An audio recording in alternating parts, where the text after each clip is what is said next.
Il était une fois, dans un petit village africain entouré de vastes champs et d'arbres anciens, une fille nommée Nana. Nana n'était pas comme les autres enfants du village. Elle est née après 12 mois entiers, contrairement aux autres bébés qui arrivent après 9 mois. Cette naissance inhabituelle a fait parler tout le monde dans le village. Certains disaient qu'elle était spéciale. D'autres pensaient que c'était étrange et un peu effrayant. La nuit où Nana est née, le ciel était rempli d'étoiles scintillantes.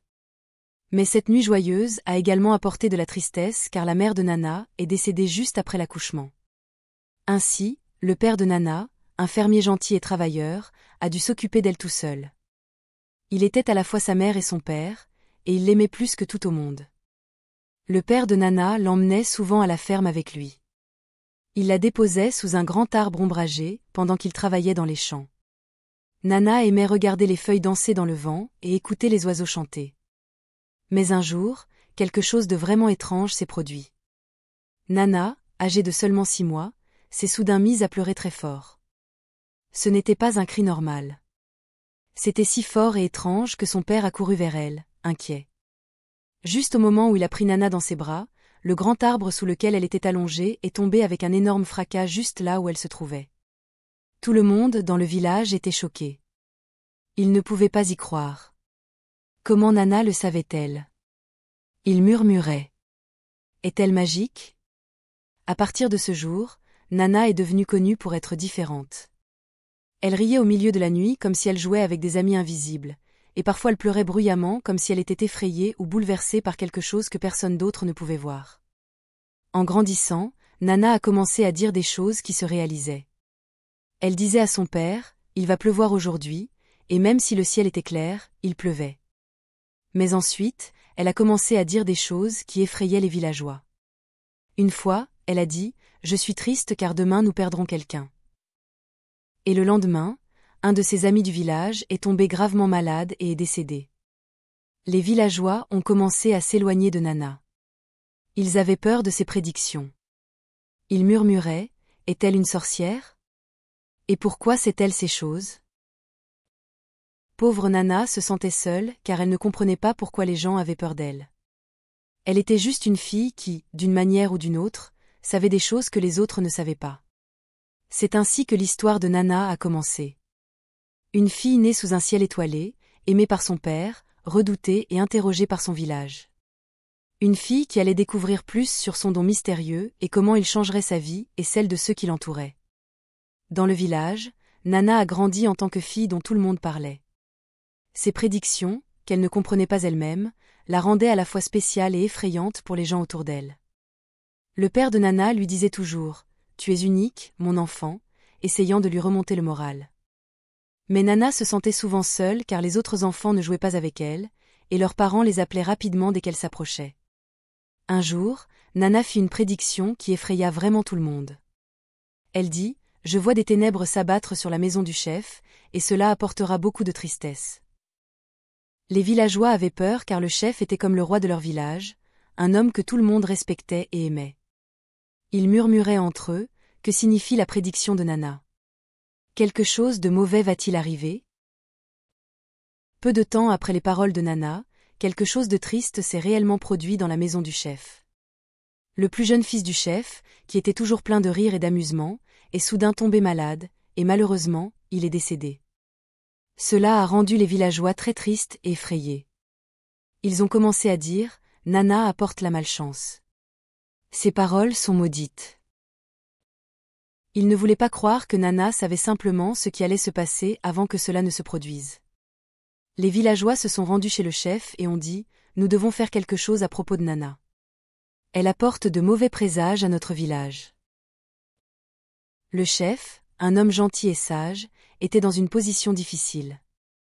Il savait que Nana n'était qu'une enfant, mais il devait aussi calmer les peurs de son peuple. Le père de Nana était très inquiet. Il aimait sa fille et savait qu'elle n'était pas responsable des choses qu'elle voyait dans ses visions.